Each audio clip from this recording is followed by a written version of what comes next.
morning, everyone. Thank you very much for being here this morning in our beautiful community, City of Sarasota. For those of you that I haven't met, my name is Tom Barwin, City Manager here. We have several partners in the room this morning who are engaging with our city in the effort to work effectively on the challenge of chronic homelessness. And I would like to ask them to introduce themselves before we get moving in case anyone from the media would like to talk to them afterwards. Steve, you want to start off? Steve Moore, I'm the Deputy Chief of Police here in the City of Sarasota. SPD, everybody knows the SPD. Who else? Who do we have here? I know we have some veterans officials here. I'm Steve Garcia with Operation Military Assistance Program. We assist homeless and low-income veterans in the community, and also starting a nonprofit called Veterans U to help transitioning vets in the community. I'm also Staff Tom. Robert McAtee, Plantagenet Trust, Neighbors Helping Neighbors for a Better City Government. Thank you. Sorry. I'm Paul Sutton. I'm the chairman of the Community Alliance Homeless Committee. Thank you, Paul. My name is John Hinton. I'm from the VA Regional Office in St. Petersburg. I'm the Homeless Veteran Outreach Coordinator for Florida. Well, thank you all for being here. As you know, this city, this community, our region has been engaged in a extensive conversation and analysis of the chronic homeless challenge in the city, in the area. We have learned a lot about that challenge and the situation over the past 18 months. And we are responding to our constituents and some of the concerns that have been expressed over recent weeks. And of course, this issue has received extensive community discussion and lots of media attention. So today I'd like to bring everybody up to date on what the city is doing and what how the community is responding to this challenge, in hopes that you will help us get the word out to our community. On Monday night, we had a unanimous City Commission vote to give the city some pretty clear direction on how to move forward and take action on the chronic homeless challenge beginning immediately. And that action involved three fairly specific strategies that we're beginning to implement as we speak here. And I'd call upon our mayor, Willie Shaw, who he himself is a veteran, have served with the United States Air Force, to inform you and provide information on the very first part of this strategic direction that the Commission unanimously agreed upon. Mr. Shaw? Mayor Shaw. Thank you, Mr. Barwin. Good morning, ladies and gentlemen.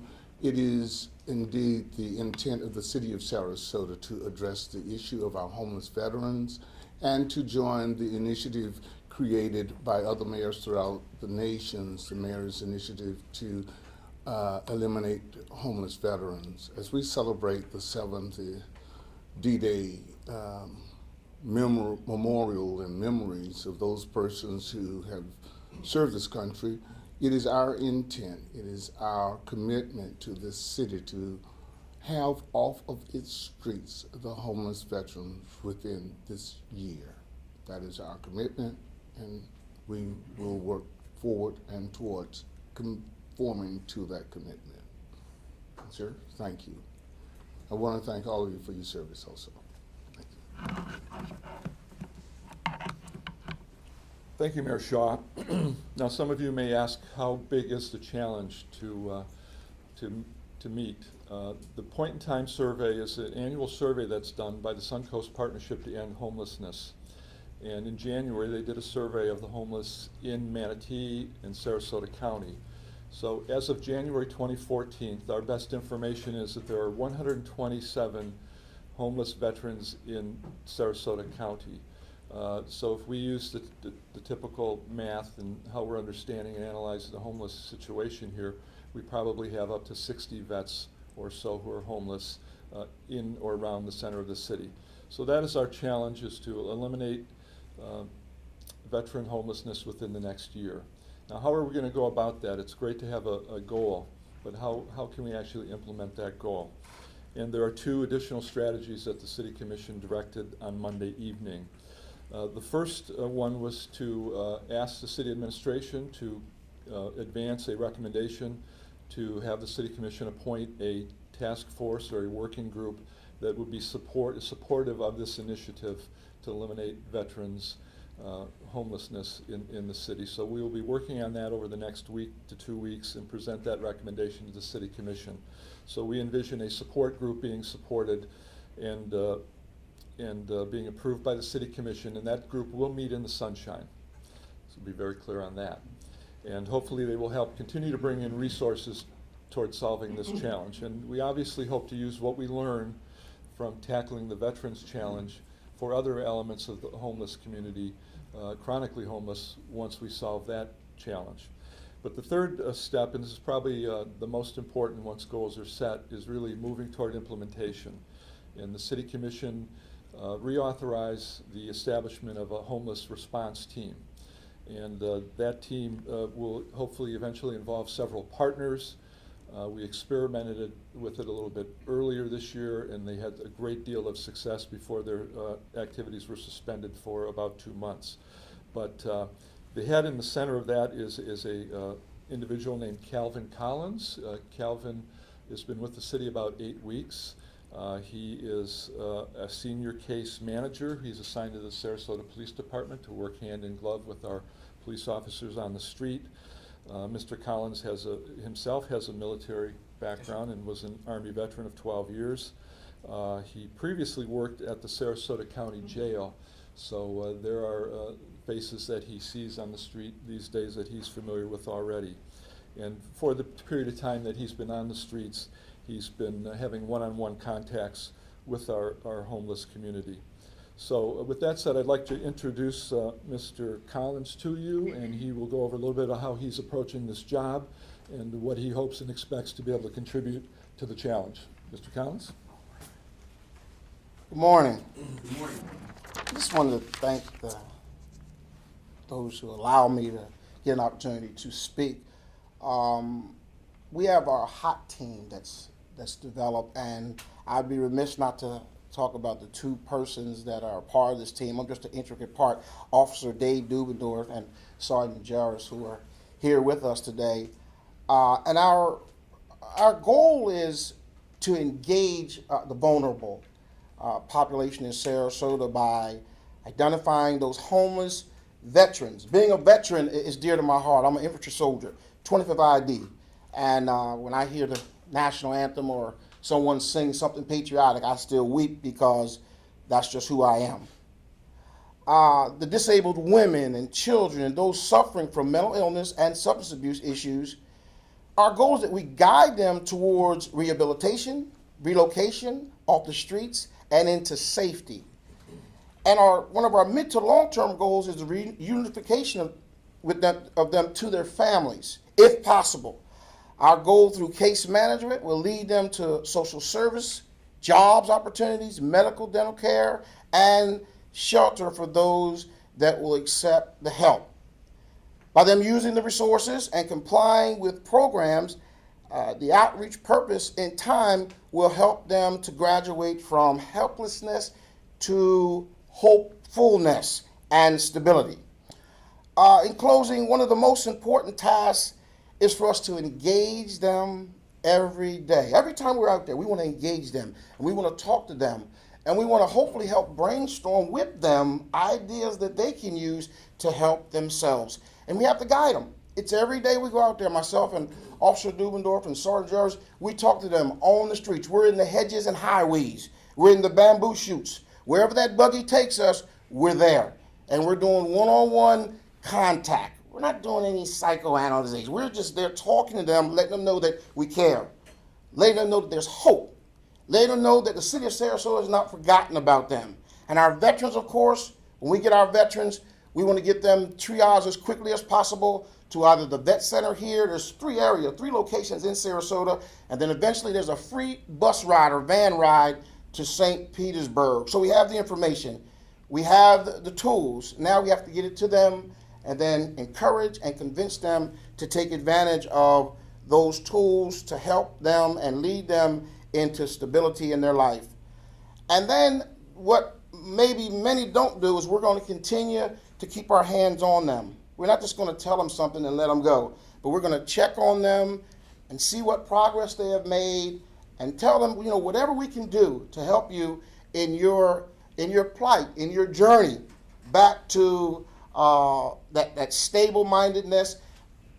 And again, if we can get families from wherever to come and become a part of the team, that's what we want to do also. So we have a great big task ahead of us, but our hot team, we're going to tackle it one person at a time. And we're hopeful. We're hopeful. Every day we put on our hopeful faces and we square our shoulders back and we go out there and do the work. In closing, thank you all, and we're on our way. So, Thank you, Calvin, and I should point out that Calvin is not a doctor. We just want folks to know who he is, and this helps keep the poison ivy off him when he's out there in the field. But thank you, Calvin. We have very optimistic belief we're going to have considerable success in meeting the challenge, the mayor's challenge, to eliminate veterans homelessness from our community within the next year. Now, obviously, I hope it's obvious, the city or this community didn't create the challenge of homelessness or chronic homelessness. It's a lot of factors have come together in our country, in our communities over a great many years. But we believe through a more concerted, more focused, more strategic, and greater analytical approach to the problem, we'll be able to dramatically improve upon the situation here and be very effective in reducing chronic homelessness in this community and hopefully throughout the county. With that said, Mayor Shaw, Calvin Collins, or myself would be happy to take any questions.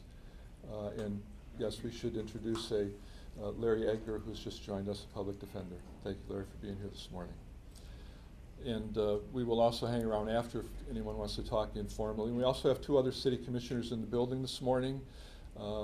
Vice Mayor Susan Chapman is in the building if anybody'd like to talk to her, as well as Commissioner Suzanne Atwell. Yes, Isabel. Mr. Barwin, Calvin, Mayor? there was some issue before with Mr. Marba with the way the hot teams were being used. And has any of this been spoken about with him, with Mr. Marba, and see if this is in line with some of his recommendations, or how are you all coordinating with him in line with what's happening? Well, that's a great question. I've reached out to Dr. Marbett earlier this week to advise him on what the City Commission's actions were, unanimous actions on Monday night, and we haven't been able to talk directly this week yet. But here's a part of the challenge, and I'm glad you asked that question. I think we need to be very clear on this. This in no way, I think, conflicts with or competes with any of Dr. Marbett's recommendations. In fact, when you really do a deep dive into the report, this really integrates all of those recommendations on a faster track. Because the reality is, even if everything falls into place perfectly, we will not see a Come As You Are shelter open in 9 to 12 months. That's the most optimistic time estimate.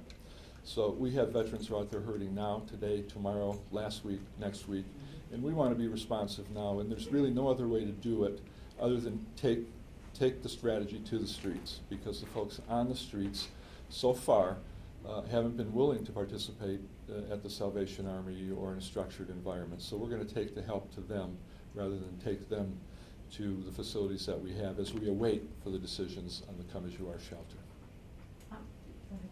Oh, just follow up. In the past, back in March, a lot of them were very just concerned about going to the shelters because of the terms, and especially if they were couples. So how are you able to cross that challenge, meet that challenge when some of them are not very open or trusting of some of the services that are available? Well, another great question. I think that's a part of what Mr. Collins is here to do through repeated contacts and reassurances and bringing in a broader network of potential support. And there's been a great deal of success meeting the Veterans Challenge across this country, I'm told.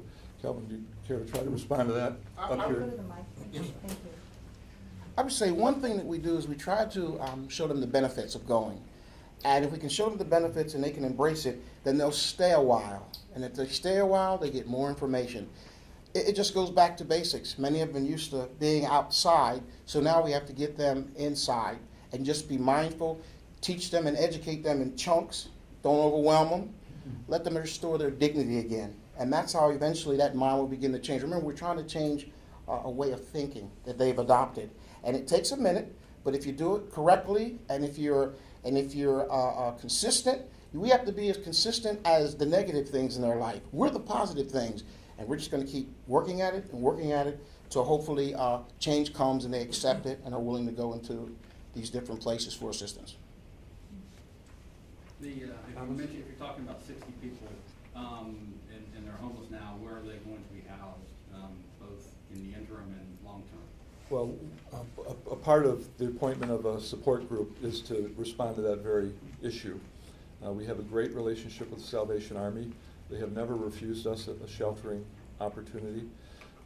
They are in discussion with the city now about an 18-bed triage for this interim period as we await the Come As You Are shelter. And we're hopeful that we can use the facilities we have. There is a group in the community looking for transitional housing, housing vouchers and things like that. Calvin, have I missed anything? Also, the veterans organization, the VSOs, they have places, if you go to the vet center or some of the other places, they have people that are able to, we can give contacts to that will help our veterans find a place, affordable housing and what have you. So there are things out there. As a clinician, you know, it's my job to try to dig and make those contacts, bridge those gaps, get these individuals in touch, you know, hold them by the hand until they join hands, and then they have that relationship, and then we find a place for them. But there are places out there, and there are organizations out there, especially for our veterans. You're talking about existing units or?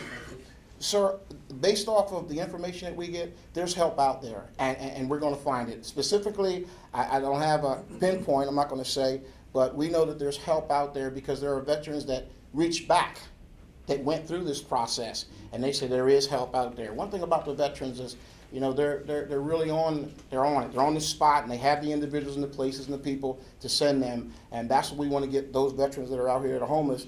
There's help. There's hope. Tom, Yes, Max. I know you touched on this, but I was hoping you could elaborate a little bit more. But by focusing on the veteran homeless demographic, how do you think that will help the overall homeless population here in the city in the long run? I think the way it will help, Max, is to really begin to understand each case, each situation. With probably 60 or more veterans in the community in and around the city of Sarasota, we hope and expect to learn something from each of those cases. In the cases of if there are severe substance abuse, where best to go for treatment there. If there are some serious mental health challenges, you know, how do we get a diagnosis and where do we refer people to, and how do we get into the appropriate treatment for stabilization? And we know that is a huge challenge in this community, the lack of mental health beds, and somehow that has to be teased out. That has to be something the public understands, and the policymakers at all levels of government, especially those with the muscle and the wherewithal and the financial ability to fund it. And that's a big, big part of the story that hasn't been told. But for the simpler cases where, you know, people are just discouraged and wondering and drifting around, maybe family unification comes into play. And I know in some of our cases that is a very viable option when everybody all around knows there's a support system. And have I missed anything, Calvin, on that? So that's what we're hoping happens, Max, but we're going to really focus on this Veterans Challenge first, and if it works, hopefully use that success in other parts of this challenge, because all of chronic homelessness, and all of homelessness, we just lump into a category, but when you really do a deep dive into this and analyze it, there are various categories that are completely different and separate from the other ones. So we want to treat each case specifically with the best practice and the most effective practice possible, in obviously a humane, compassionate, and smart way. Yes, sir. What can the organizations that are in place today do to get connected to your guys' service at the city level? Because we currently assist with security deposits and case management, all this stuff. How can we take a proactive approach at it? And also, with the stand down that we had about a month and a half ago, 2 months ago, the success that had, our nonprofit Veterans U is looking at doing mini stand downs at these camps and having social services there. Is there going to be a centralized number or something that we can get in contact with to get these veterans connected immediately? That's a great question. Thank you for asking it. And it's one of the reasons we're so optimistic and excited, especially if you know the history of Sarasota, where groups and individuals and philanthropists have come together to meet almost any challenge that's ever confronted this city. But for the time being, I would call upon anyone who can contribute in a positive way to contact the city manager's office at 954-4102, 954-4102, and we'll get that information to Calvin and his team. Of course, those that see Calvin in the streets or any of our hot team, please contact them. But the reason that makes me so optimistic, and maybe you can talk about this, Calvin, just this week we found an employer who has 70 jobs ready to go now that is willing to hire folks from the street. That's a big step for a lot of people. You want to describe how the hot team uncovered this Yes, lead sir. and what actually happened there? Myself and Officer Dubendorf, where as we make our way throughout the community, we were looking for places that could find employment for the individuals that are out here that don't have jobs. The gentleman there explained to us that they would not only bring them in, but they would help them on the computer. They would make sure they have the proper credentials, and if they would go through this, they would get them boots. And they would get them whatever they needed to do the job. And they said that they're looking every day for jobs, especially with new construction, what have you. So it was a breath of fresh air. And we're hoping this individual will even somehow be able to come out with us in the future and then be able to talk to them one-on-one. We want to take away the excuses, but we also just want to give them hope that there is help out there. There are jobs out there. The city has not forgotten about you.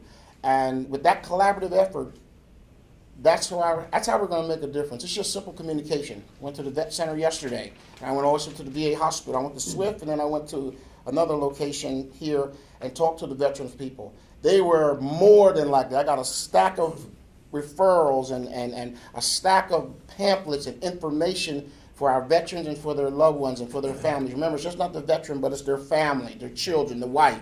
And I think it's going to be a great marriage. It's just simple communication and then contact information. And then we can expeditiously help them and stop the lag time. And the other reason this is really an important element to this is some of you who have been around a long time here, you have known people to be on the streets here 5, 10, 15, some as many as 20 years or more. But to prevent that from happening in the future, we have learned through this analysis and the research and all the studies that have been done to eliminate chronic homelessness. You got to jump on the short-term cases quickly before people get so discouraged that they give up hope. So even if these jobs aren't available to the people who have been on the street for 20 years won't take these jobs, for the person that's been on the street for 2 weeks and will jump at it, that's a solution. That's a prevention, and that will eliminate a problem for them, their families, and all of us down the road. So it's these kind of relationships and connecting the dots and communications that we've got to bring into play here in a big way, and we plan to do it. So Isabella. Yes, Tom, if you can put in perspective, I mean, it seems that the majority of the homeless here are veterans, but clearly you're not sending the message that you're not going to reach out to those who are not veterans here. And how many total, what are the total? Well, actually, the veterans are a very small subset of the homeless community. The point-in-time survey, and I don't have it in front of me, but I believe identified between our two counties well over 2,000 chronically homeless individuals. And between the two counties, I believe the veteran population is less than 300. So it's a surmountable, achievable goal, we believe, to show some dramatic improvements. But for the greater community, we will manage as best we can and try to help as best we can. But we're really going to focus on this veterans and then hopefully apply what we learned there to other cases as we can. And it'll depend on how fast the network grows, how fast this collaboration and intensive sort of coordinated effort can grow. And if it grows fast and we can deal with the veterans with an ample capacity, then maybe we'll have the capacity to work on some other cases, and we sure hope so. A follow-up on these shelters. Where does it stand? I mean, and what is, as some like to say, what is the holdup? Well, the holdup has been really the necessary due diligence that a government has to go through before they acquire a parcel of property and then convert it to a certain use. So with the two properties in play, this has been an environmental analysis that's been underway. You have to design the building. You have to make provisions to purchase the building. You have to be sure the zoning is in place. And that process will be discussed in the evaluation of the two sites that are in play right now. Will be discussed at a joint city and county commission on June 23rd at 1 p.m. at 1 p.m. at the county building. How close are we to deciding, are both government groups to deciding a site? You know, I don't believe the analysis is completed yet. Wayne Appleby is really the go-to guy on that. He's the Sarasota County Homeless Coordinator, and he's leading that analysis. And we'll see on June 23rd if those are viable sites or not. And if they're not, we're hoping the effort continues to address homelessness in the county. And if they are, then they'll make the decision, and the process to build there will begin. I mean, to that end, is the city's position that it favors or does not favor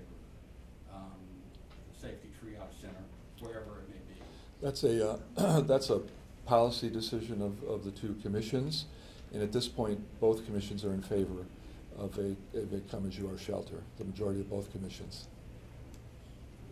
Were the arrests, the drug arrests conducted by the city police department, were they related at all to the city's homeless initiative? As I understand it, the drug arrests that were reported on this week up in Newtown were response to community concerns with gatherings in the community park, and most of the feedback has been positive as far as I know.